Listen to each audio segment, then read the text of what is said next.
Writing is about the process. It's about listening and recognizing remnants of your story in the stories of others. When we share our stories with each other, we share the resonance of the human experience.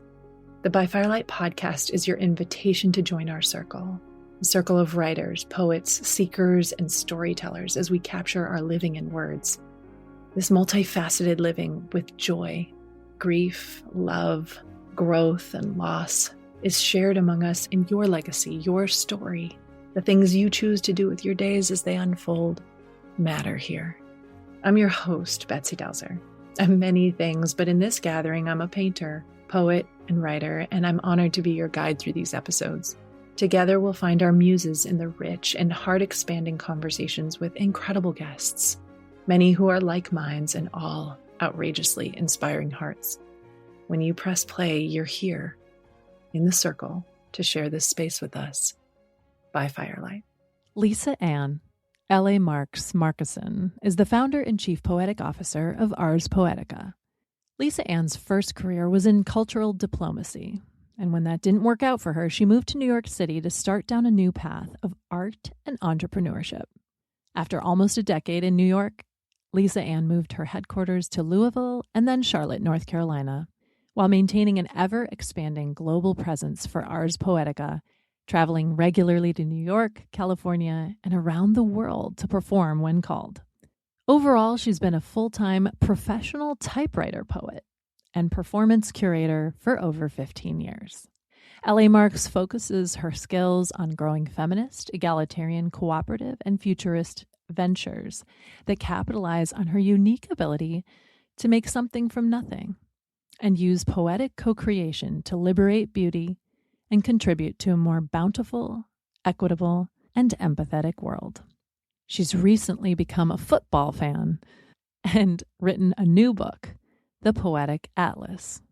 We're celebrating that publication through this episode as it's published in March by Wayward Writers Press. Well, Lisa Ann Markuson, I'm so glad that you're here with us. Thanks so much for being here. Thank you so much, Betsy, for inviting me. I love the internet.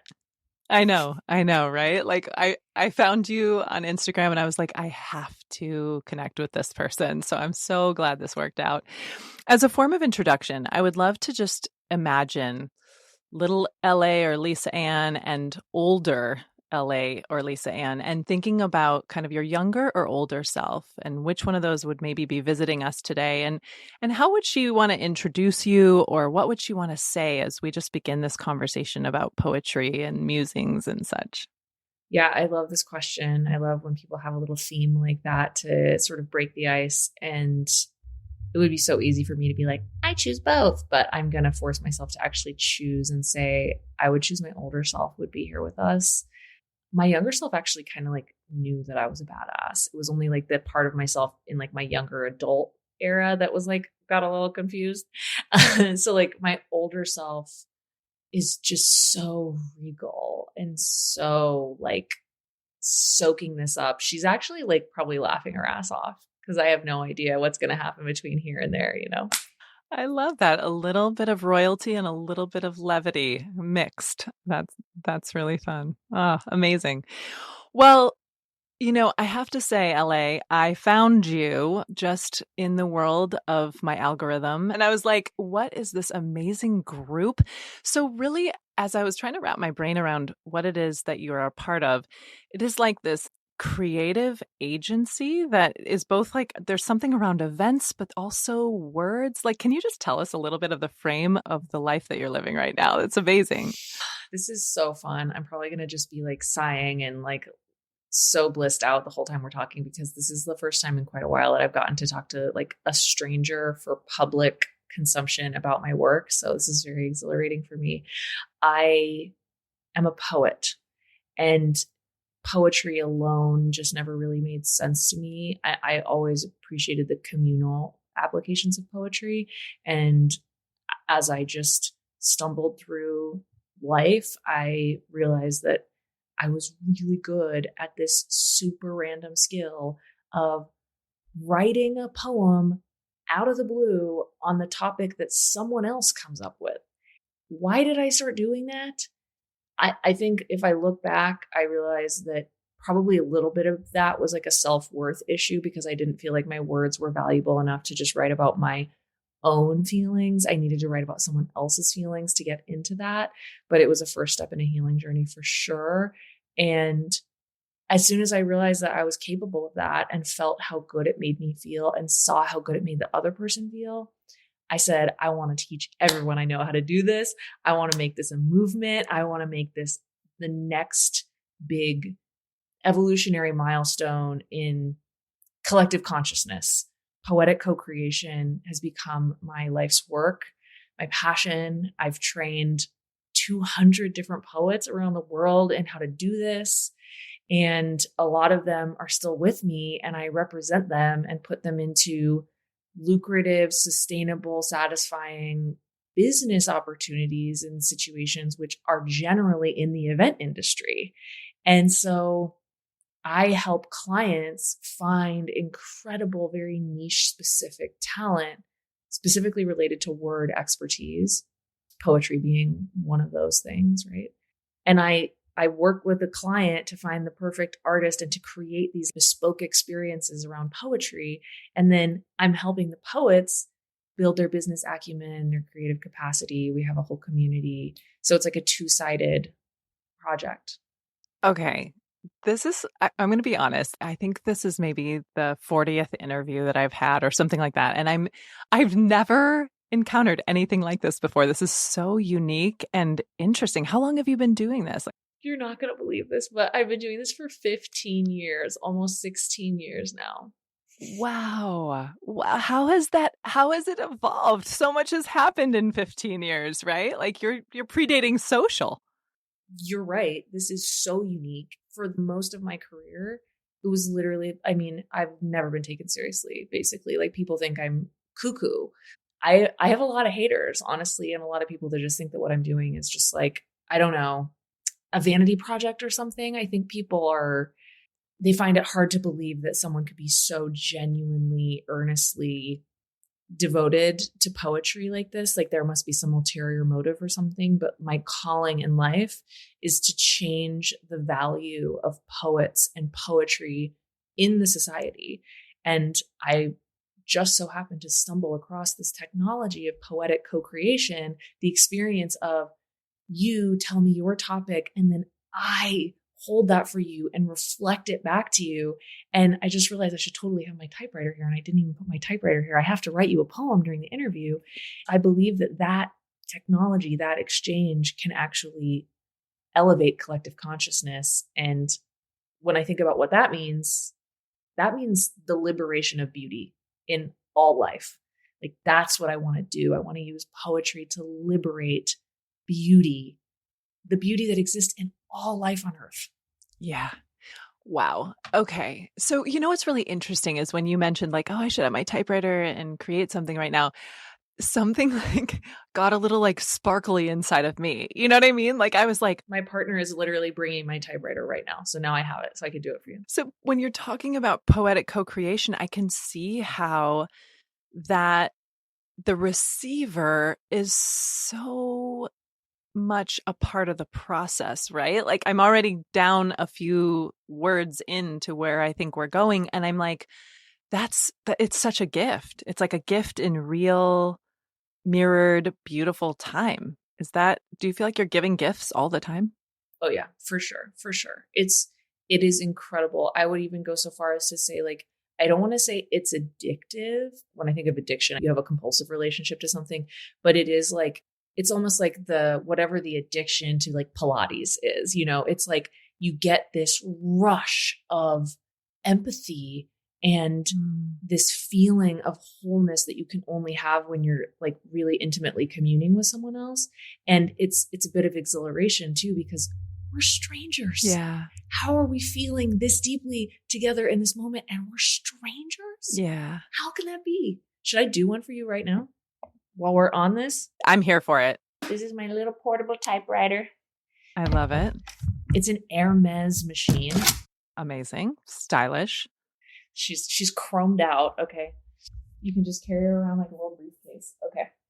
I want to write you a haiku or a haiku adjacent. So like really shorty, 17-ish syllables. I'm not a super stickler with the number of syllables, but tell me, Betsy, like, why are you here right now? Like, why are you doing the work that you're doing? Like, what is alive in you at this moment?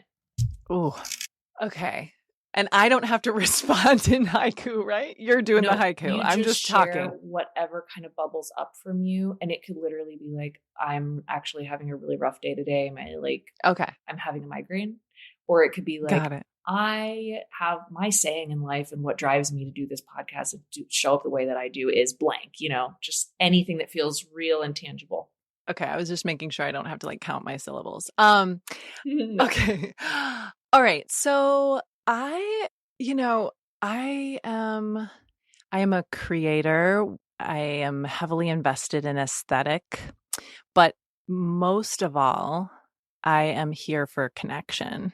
I'm on the planet doing work in, like, my bread and butter comes from public schools. I train emotional intelligence in students and staff.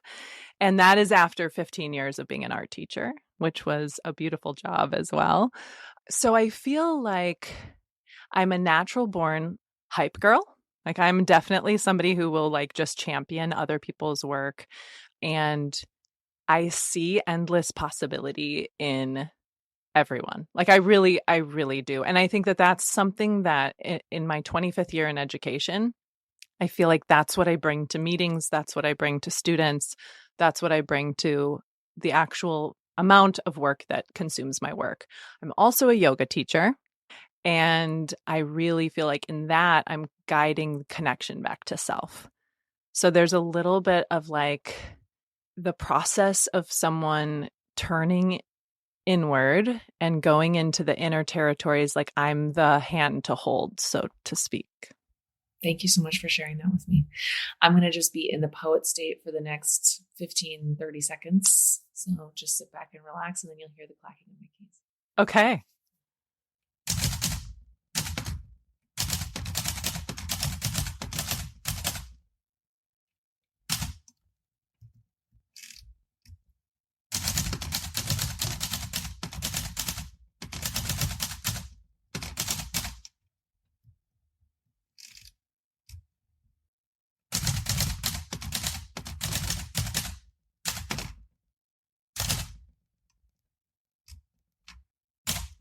All right.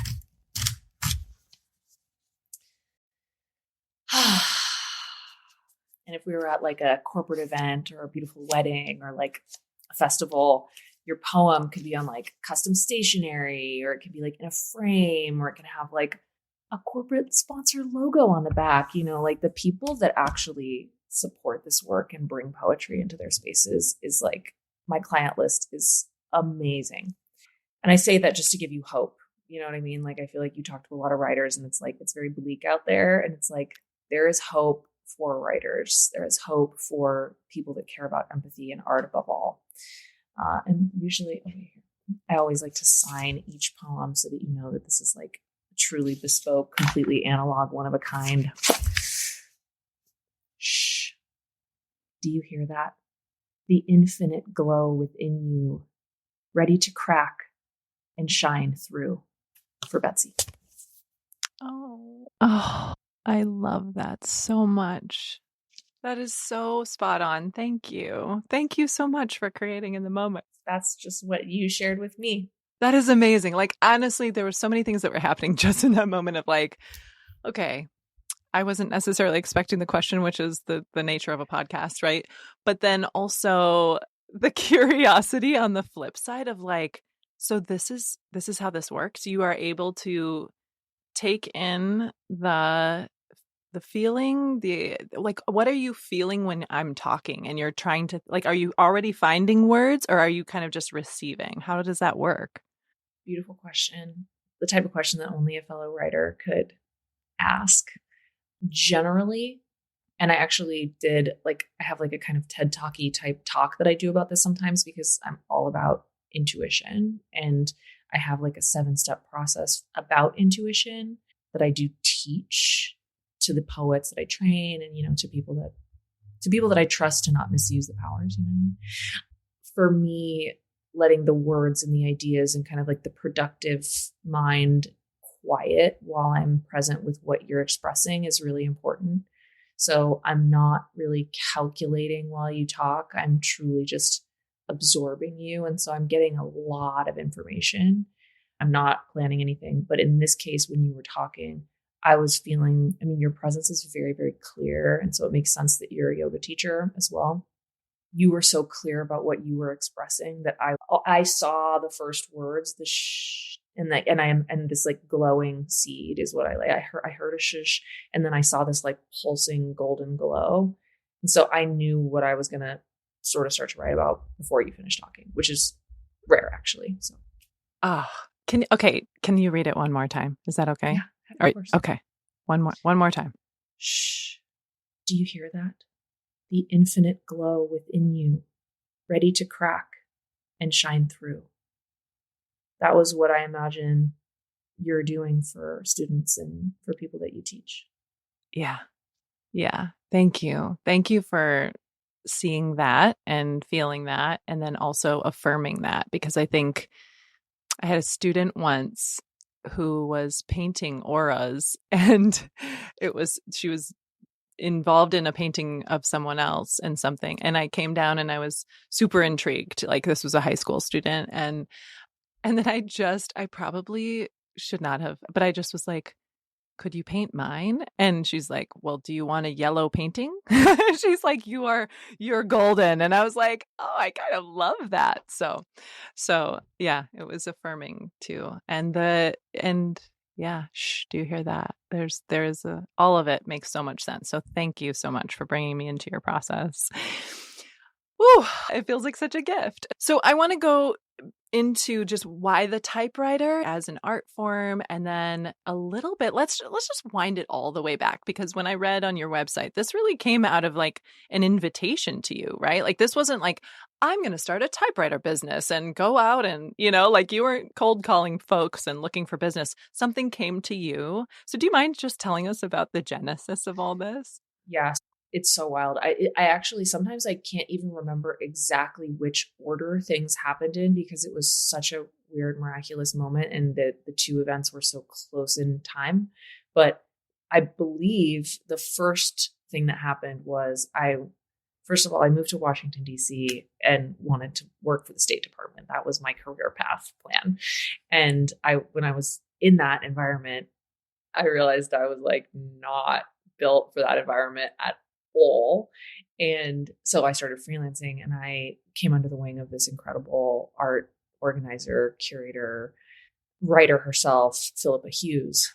And she had corporate clients that would randomly ask her to set up like performance art experiences for them in random environments. It's such a cool thing. And I had been like playing around with some different art forms with my friends. And she was like, I have this client that asked for like typewriter poetry. Like, you have a typewriter, right? Haven't you been like typing away on something? Could you like do that and like get a couple more people to come with you? I was like, yeah, sure. Why not? And so we did that, and I was like, what? And then either actually before that or immediately after that, I had also been freelancing for a Japanese sushi chef, and we loved writing haiku back and forth to each other. And I mean, my first haiku I wrote when I was 7 years old, like I was like into poetry. He was doing a restaurant opening, and I convinced him to let us do haiku on typewriters for his Japanese restaurant opening. And those two experiences were both just like, I watched people just have alchemical transformations. Like you were talking about your student and the auras. It was like someone who was just grouchy, unromantic, gray suit, DC type, stopping, reading the sign and being like, my wife would love a poem. I guess I should stop. And sitting down, and then just like the mask falls off. 20 years of bullshit falls off his shoulders. So that's how we got started. And then why the typewriter, again, it was recommended to me. And then I've always just loved old things. I love antiques. I love ancient things. Typewriters are these anachronistic, catalytic they're machines, right? Like they're a technology. When they were first invented in the 1880s, there were proto typewriters, but when they started coming into use really in the 1880s, it was the equivalent of like AI. Like people were like, this changes everything, you know? and Yeah. and yet they are totally analog. They are a tool, and they're not doing any creativity for you, but they're still changing the vibe enough that it feels more special and different than like if I'm just gonna like scribble a poem for you in my notebook and rip it out of the notebook and hand it over. Yeah. Yeah. There's, well, what is it? It is like, there's like I'm thinking of just the other art forms that I'm involved in and that you just mentioned, like even scribbling in a notebook, but there's like something that's like raw but refined about typed words, and it feels unique, especially in this day and age, so to speak, right? Oh yeah. I mean, when I first started doing this 15 years ago, I was like, okay, this is like a fad. This is like some hipster, blah, blah, blah. I did not expect it to last this long, to become my full-time job, to become like, I mean, at this point, we've really changed global consciousness around it already. Like, Yeah. we've been in major international news outlets. There's hundreds of copycats out there in the world. Like, and when I started, there was like 2 other people. Right. And I hadn't even heard of those 2 other people. I didn't even know anyone that was doing it. Yeah. All right. So let's go from the sushi restaurant where you try something out. You've got one other person. You're like, holy, this is amazing. Is the seed planted at that moment of turning this into a business, or did that kind of slowly evolve? I have always been a like try hard. I've always been like, to my brother, can I do your chores for you so I can have your chore allowance? So as soon as I realized the value of this, I was like, I'm going to realize the value of this, like, and I never, people are always like, oh, is your group a nonprofit? I'm like, no, bitch, it's a for-profit organization. Yes. Like, and, sometimes I do wish we were a nonprofit because it would make it easier for corporations to just be like, oh, it's just a tax write-off to book you. But I think the fact that they actually have to like pay for it themselves almost makes it more valuable in a weird way. Mm-hmm. And so back to the question of like turning it into a business model, I have to give my ex-business partners credit for making me believe that it was possible to make it like a really scalable, valuable business model, because I really did not think that I was supposed to be an entrepreneur. I had no business acumen. Like my mom was kind of entrepreneurial. She had kind of a cool career before she had kids. And then she took a break and actually went into public education, special education herself. And my dad is a like brilliant government relations expert. And, so it is kind of an entrepreneurial work to like get people to like change their mind about political views, but it's not like running a small business, and meeting up with these other 2 guys that I met in Brooklyn. And because of course I left DC. As soon as I realized I wanted to be a professional artist, I was like, I gotta move to Brooklyn, New York, and then I immediately met these guys that were also doing typewriter poetry. Again, this was like early Instagram days. So it was like, I wasn't like checking to see who was out there doing the same things as I was doing. I was just like, I don't know, I guess it's probably just me. And so we went into business together. And that's when I was like, okay, cool. This is a business.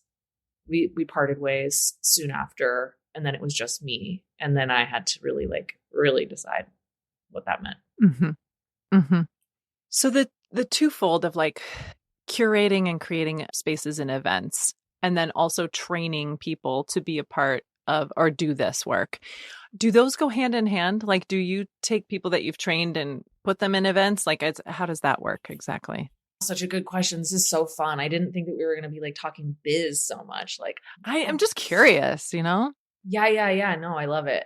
Like I mentioned before, it's a 2-sided marketplace. And oftentimes I find myself in that weird international relations diplomatic role, because the needs and desires of the artist often directly conflict with the needs and the desires of a client.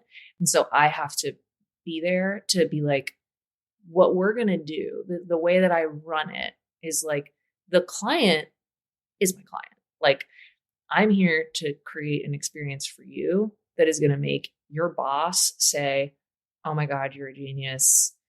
I can't believe like how perfectly this worked out. And your attendee at your event is crying their eyes out and like, this is the best event I've ever been to, right? Like, that's what I want to create for you. Like, and your needs are my needs. And then, so once we know what they want their community to feel, what those people in that container, because it can be an event, it can be a project, it can be a team building for just executives, there's a lot of different applications. Once we know that, then I look to what talent I have, and I know each artist so well that I know, what, this is going to be a really highly regulated environment that they need someone who's extremely of a certain ability to communicate, like for instance, a luxury retail environment. Certain poets I would never send into a ultra luxury retail environment for billionaire poem recipients, because one, those poets may not like to write for those type of people. They may not feel safe around those type of people. They may have ethical conflicts with working with a company that doesn't align with their ethics. There's all different things to keep in mind. And I would never want to put a poet into a situation that's not going to feel generative to them. And I have these kind of pillars of how I train the poets around material resilience, getting to that place where you feel like you're not just hand to mouth, paycheck to paycheck, scraping the rent money together at the end of each month. That has to come first before you can really like do much else. So the material resilience, and then that feeling of creative freedom that you actually are like, okay, cool, I'm paying my rent. Now I have the space to be able to create art that I really want to create and not just, again, run the wheel. Then the spiritual satisfaction from that, you have to feel that connection with your audience. You need to know how to set goals and meet goals. You need to be, a lot of people experience material resilience and creative freedom, but they don't get to the spiritual satisfaction side.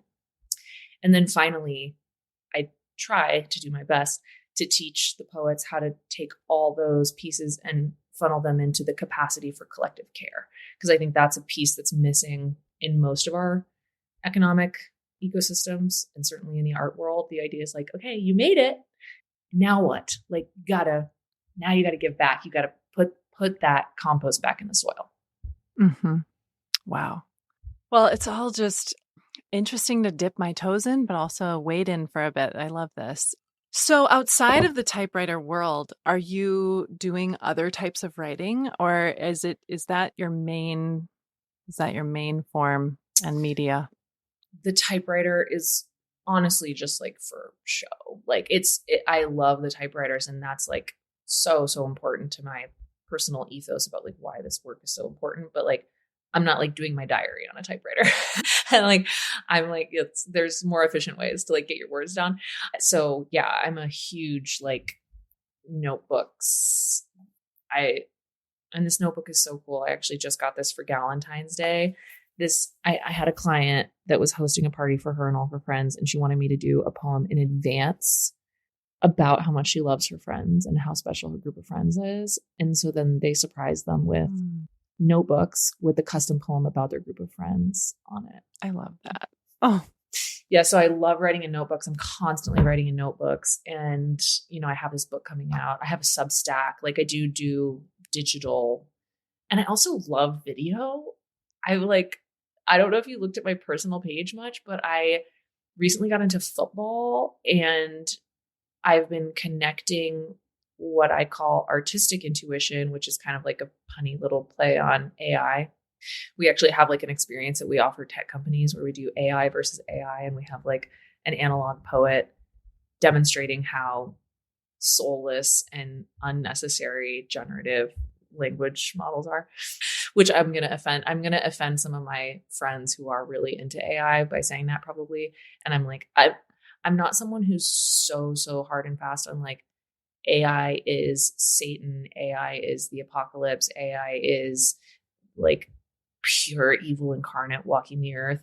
But I do think, if I may just go on a slight tangent here and say my opinion and what I feel pretty convicted in is artificial intelligence has been created as a technology without mutual conscious consent from all of the stakeholders involved.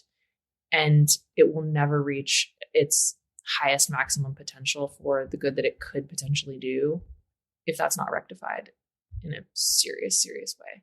The thing that's coming up for me as as you have this split of artistic intuition play on AI. I even started talking about that artistic intuition. Yeah, I was thinking about the juxtaposition of those two things and how, the thing about AI, at least in the school setting and where we're using it and utilizing it in education, is that it really has this ability to, create something really quickly. And I'm wondering about that as it relates to, I've really never seen a poet work as quickly as you were working earlier when you were creating that piece for me, and that's part of it is you're doing something sort of on demand. So I'm actually kind of curious about how you've trained yourself to be able to do that.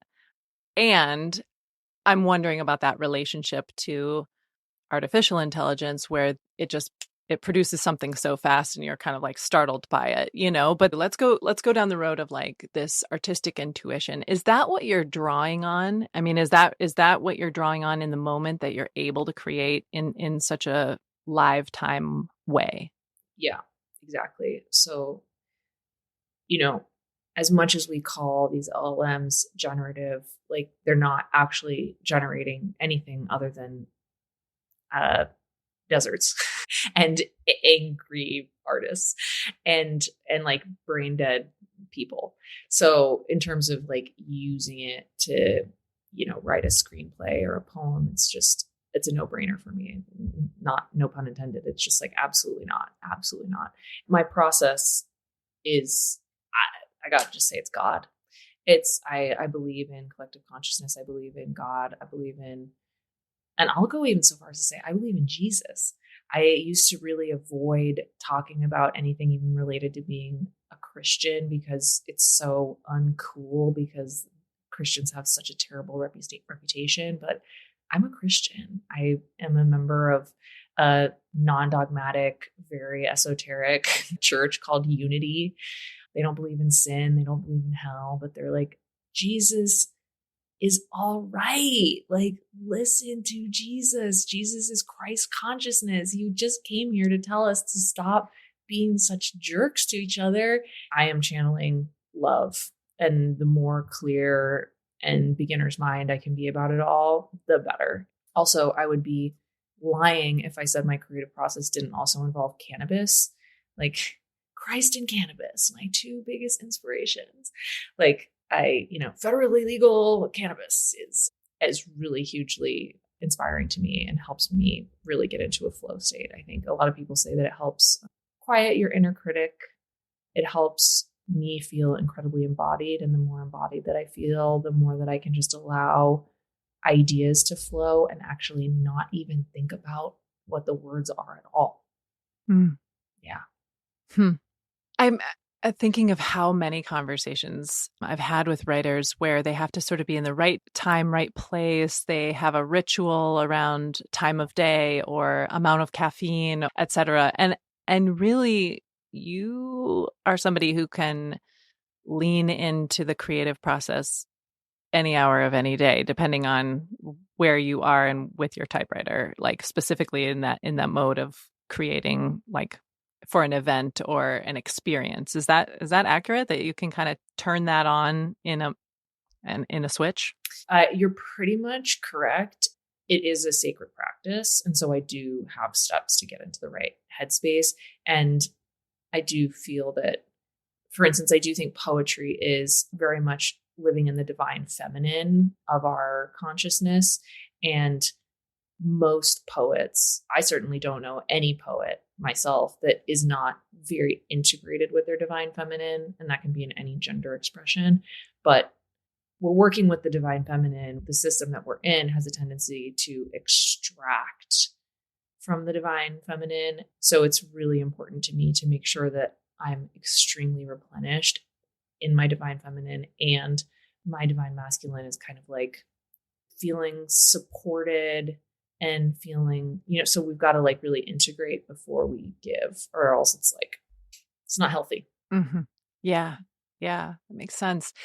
Let's talk about your book. The time that we're speaking right now, we're at about a week before this launches into the world. Is that right? Yes. Yes. Amazing. So what do you want to tell us about this compilation or this project, and how did you decide to do it? I'm curious about all of it.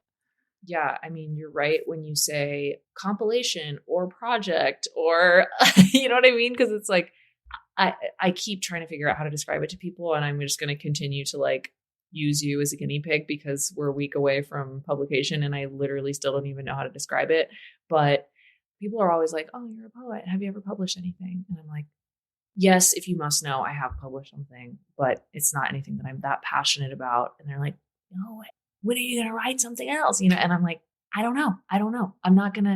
I have not felt called, compelled, driven to like write a book, be a bestseller, any of that. So I said, I'm not going to write a book. I'm not going to kill trees to glorify myself if I don't have something very important to say.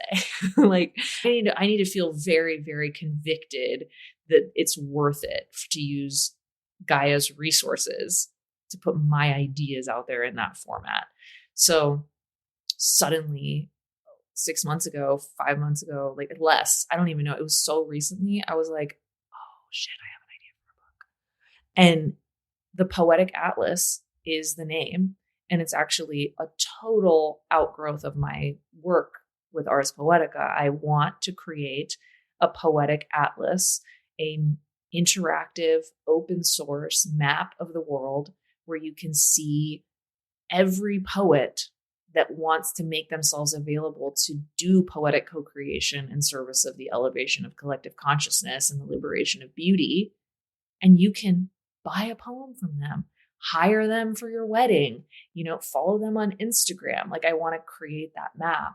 And I pitched that concept to a few investors and people in my community, and everyone was like, who cares about that? Like no one was interested. And I was like, damn, well, I don't care if you don't want it. I think it needs to exist. And I am going to just make it into a story and see if that gets my point across better. And so I did. And I didn't know what format it was going to take, but I created a list of poets that have really impacted me and who inspire me to do the work that I do. They're poets that devote a huge amount of their energy and their talent to public service and elevated, integrated practices that have a positive impact on the environment, on social justice, on health and wellness. And I was like, okay, I have this list. Who are the ancient poets of the world? Who's like the superhero group of poets that I love that have inspired me from like the ancient times? And then I made that list and I was like, we don't know what Enheduanna's favorite food was. Like, we don't know like what music Sappho enjoyed. Like we have a lot on Hildegard von Bingen, but like, what did her haters say about her? What was her pet peeve? And I just was so saddened to realize that we don't have those type of details, and the only voices that survive from ancient times are those that were in service of empire and were like essentially the like Taylor Swift of their time.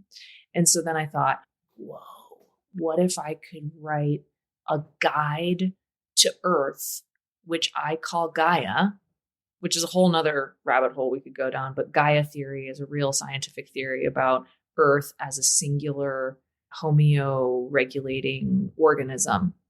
What if the whole planet was just one organism evolving in harmony? And I was like, guide to Gaia from the lens of poetry.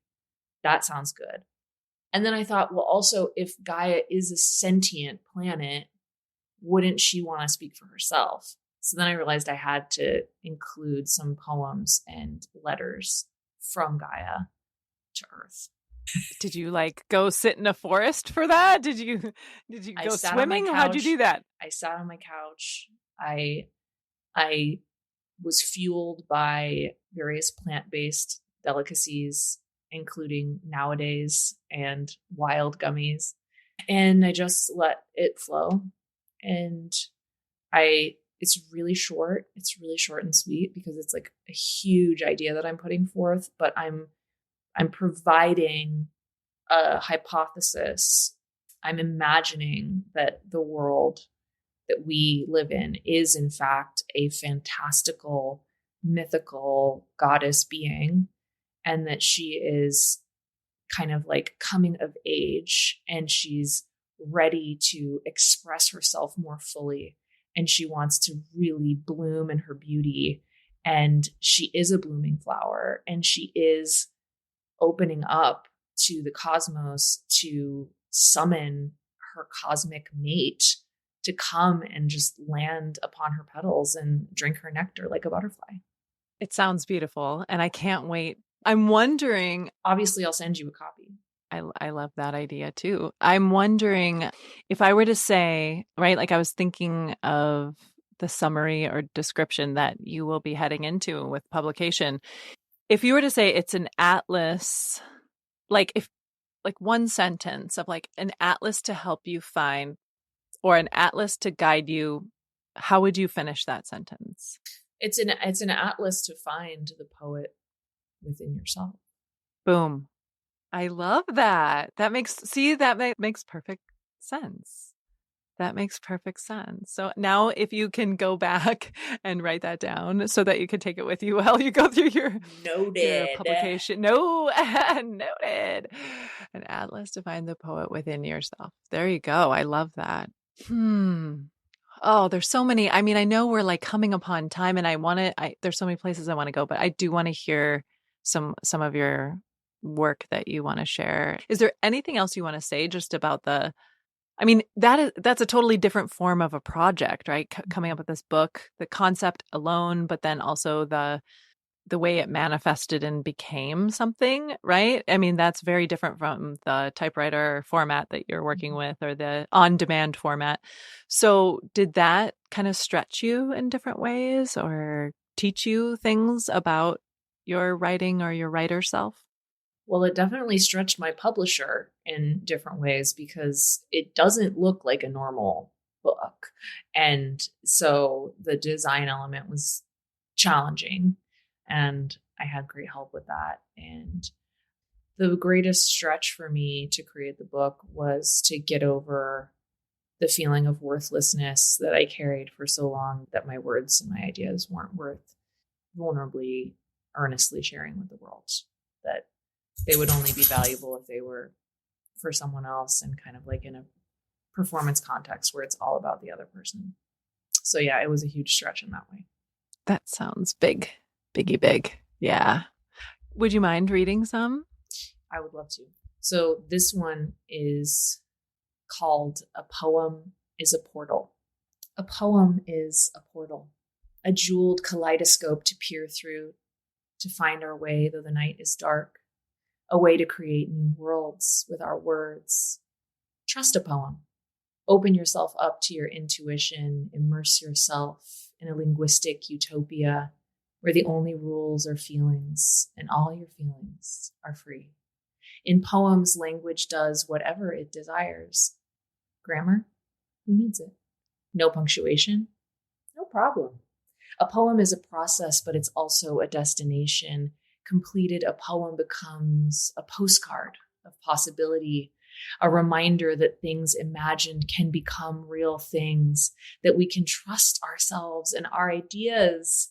We can transcend our limitations and seemingly impossibly different dreams into colorfully united realities. Yeah, that is a portal. There were so many places that it took me. So thus, yeah. Do you have another that you want to share? I see you looking. So this is a letter from Gaia to Homo sapiens, sapiens amorens. I make my creations ichigo, ichie. I make more and more in more complicated designs. I make them so I can feel. I love to feel everything. Pain and pleasure, cooperation, competition, love, and even sadness, anger. But my darlings, My beautiful, inventive beings, self-aware of self-awareness, why are you now acting like you are afraid to feel? Who has put this fear into you, fearful not even just of your own feelings, but the feelings of your brethren beasts? Darlings, whatsoever fort thou that thine own feelings could weapon become? No, not more of that. Body to body, perhaps a bit of blood from broken skin, maybe to eat a heart once in a while, that is weapon and thrill enough, n'est pas amour? Easy, easy, suavemente. Tale lugnt so vilvi. Woya chichongwo. Who does the greatest scar on earth bear on her ever-loving flesh? I won't digress. Come now, I invite you. Feel again so I may feel through you. I give you the gift of poets. They grow as dandelions from the asphalt cracks. They grow as kelp upon the deepest ocean floor. They swim translucent in the seas of me, dense and yet angelic in their disdain for the light of my father. They sing like the whales. They gossip as the cardinal, yet soar high as the eagle clan. Feel me, oh, you precious ones who are aware of feeling being felt. You have these psychic gifts, yet they putrefy on untended vines, yet they petrify in stolen mineral deposits, yet they pity without penance. Halas. Poets are here to help you feel your feelings. Please do not squander this gift. So few from ancient times survive. Yes, an empire then was required to fortify the energetic exchange needed for poetic co-creation, but the time has come that we can move into use of cleaner burning fuel. You need not burn your sister at the stake to prove that you deserve forgiveness and yet feel nothing. So do we have an agreement? Have you well received this booklet I hath wrought through my annoying and yet faithful servant LAMARKS? Please think twice before you shoot the messenger and let her sit with you to write you a poem one-to-one and face-to-face before you decide that tortured into Kenekebrad she must be. I thank you for your attention to this matter. Here is the grand finale poem. I created you to feel our feelings together. Your feelings of all kind fuel the elevation of my wavelength so that I may signal to a cosmic butterfly to come and mate with the flower of we, the planet.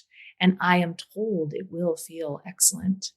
And you don't have to boycott or burn or beg. You just have to value the pleasure of feeling and maybe eat more fruits and vegetables and cut back on the plastic and poison and listen to the poets. I sent them to help you. I love you so much, Mom.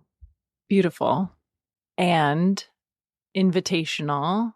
I jotted down, why are you acting like you're afraid to feel? And I think one thing that is just coming so fully to the foreground for me as we're talking is that is really what you're doing as a writer, is feeling, intuiting, but also creating the possibility for others to feel. Is that accurate?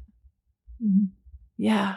Like you're a conduit and container. And I'm thinking about even the very first example you gave me of the person who shrugged his shoulders, but then the armor fell, and that you're sitting then in that sacred space because your creative space is sacred. And then you're inviting, people don't just take this and take the experience and be like, oh, that was great. It was like another postcard. It's not, right? It's a much deeper, broader, expansive experience in just a short encounter with you sometimes. But now we have this opportunity to hold the book and hold the atlas, right?